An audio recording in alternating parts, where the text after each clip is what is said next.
সবাই মরে যাবো, আমরা সবাই, কেউ থাকবো না। এই পৃথিবী থাকার জায়গা নয়। কিয়ামতের সময় আল্লাহ তাআলা মালাকুল মাউতকে বলবেন, সবার রূহ কবজ করে ফেলো, সবার, কেউ থাকবে না, সবার রূহ কবজ হয়ে যাবে। আল্লাহ মালাকুল মাউতকে বলবেন, মালাকুল মাউত কি অবস্থা? বলবে সব শেষ। মাইয়াবকা, কে বাকি?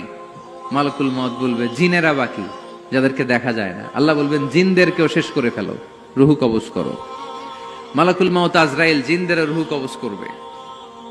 আল্লাহ এবার জিজ্ঞেস করবে, ইয়া মালাকাল মাউত আখবিরনি মাইয়াবকা, এবার বলো আর কে বাকি?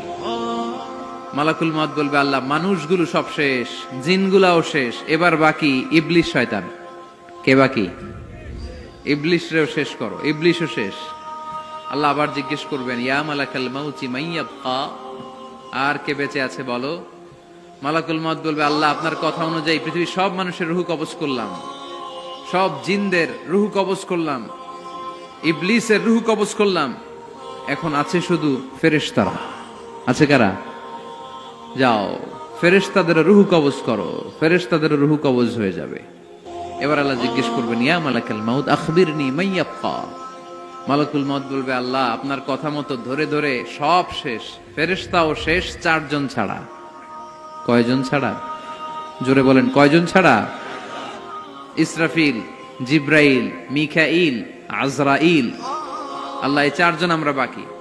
আল্লাহ বলবে, যাও ইযহাব ইনতালিক ইলা জিবরিল ওয়াকবাদ রূহা, জিব্রাইলের রূহ কবজ করো। ইযহাব ইলা ইসরাফিল ওয়াকবাদ রূহা, ইসরাফিলের রূহ কবজ করো। ইযহাব ইলা মিকাইল ওয়াকবাদ রূহা, রূহ কবজ করো। ওই 3 ফেরেশতাও শেষ। এবার আল্লাহ তাআলা জিজ্ঞেস করবেন, ইয়া মালাকাল মাউত আখবিরনি মাইয়াবকা, হে মালাকুল মাউত আর কে বাকি আছে বলো। মালাকুল মাউত বলবে, আল্লাহ আপনার কথা মতো মানুষগুলো শেষ, জিনগুলো শেষ, ইবলিশ শেষ, আমার বাকি 3 ভাই ইসরাফিল, মিকাইল, জিব্রাইলও শেষ, শুধু আমি, শুধু আমি। আল্লাহ বলবেন, কেউ নাই? মালাকুল মাউত বলবে, না আল্লাহ কেউ নাই। এবার আল্লাহ তাআলা বলবেন, মালাকুল মাউত তুমি তো সবাই রে মারছো, এবার তুমি মরো, এবার তুমি মরো, তুমি মরো। শোনার সাথে সাথে মালাকুল মাউতের কাঁপুনি ছুটে যাবে, খিঁচুনি এসে যাবে ভয়ে। আল্লাহ বলবেন, কাঁপুনি দিয়ে তো লাভ নাই, কারণ কুল্লু নাফসিন যায়িকাতুল। রব্বুল আলামিন বলবেন, মালাকুল মাউত কেঁদো না, এটাই দুনিয়ার বিধান, আমি আল্লাহর দেয়া বিধান, এটাই, জন্মালেই মরতে হয়। যাও, জান্নাত জাহান্নামের মাঝখানে একটা জায়গা আছে, জায়গাটার নাম হলো আরাফ। এই আরাফের মধ্যেখানে যে দাঁড়া, ওখানে যে মালাকুল মাউত কাঁপতে থাকবে। মালাকুল মাউত বলবে, আল্লাহ সৃষ্টি শুরুতে যদি জানতাম, সৃষ্টি শুরুতে যদি জানতাম সবাইকে মৃত্যুদান করার পরে, রূহ কবজ করার পরে আমাকেও মরতে হবে, তাহলে এই কঠিন দায়িত্বের ব্যাপারে আপনার কাছে ক্ষমা চাইতাম। আজকে আমারও যে ভাগ্য বরণ করে নিতে হবে সৃষ্টির শুরুতে, আমি এটা কল্পনাই করতে পারি নাই। আল্লাহ বলবেন, নো টক, মুত, ইয়া মালাকাল মাউত, মর, মরে যা, মুত, মরে যাও। বলার সাথে সাথে মালাকুল মাউত এক বিকট চিৎকার হাঁকিয়ে মরে যাবে। মালাকুল মাউতের চিৎকারটা সেদিন এত ভয়ঙ্কর হবে, বিষ্ণু ঈসা ইসলাম বলেন, ওই চিৎকারের আওয়াজ যদি পৃথিবীর মানুষেরা কান দিয়ে শুনতে পেত, তাহলে কিয়ামত সংগঠিত হওয়ার জন্য আলাদা করে ইসরাফিলের সিঙ্গার প্রয়োজন হতো না। ওই চিৎকারের আওয়াজে প্রতিটা মানুষ কানের পর্দা ফেটে ওই জায়গায় লাশ হয়ে পড়ে যেত। এবার ডানে বায়ে সামনে পেছনে উপরে নিচে কেউ নাই, একজন ছাড়া। জোরে বলতে হবে, তিনি কে?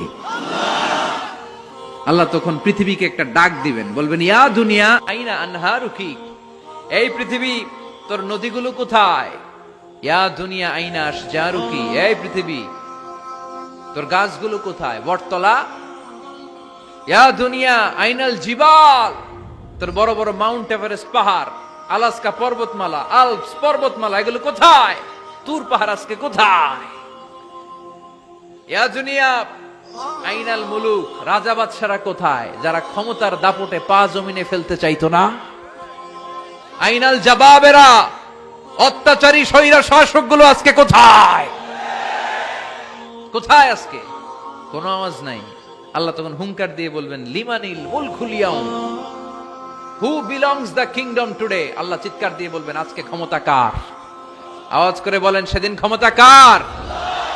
আল্লাহ সেদিন প্রশ্ন করে নিজেই নিজের প্রশ্নের উত্তর দিবেন, লিমানিল মুলকুল ইয়াউমা লিল্লাহিল ওয়াহিদিল কাহ্হার। সেদিন ক্ষমতা দুনিয়ার কোনো রাজার নাই, কোনো বাদশার নাই, কোনো স্বৈর শাসকের নাই, কোনো সুলতানের নাই, কারো নাই। সেদিন ক্ষমতা চলবে একজনের, তিনি কে? তার নাম হচ্ছে রহমান। তার নাম কি? আরো জোরে বলেন কি নাম?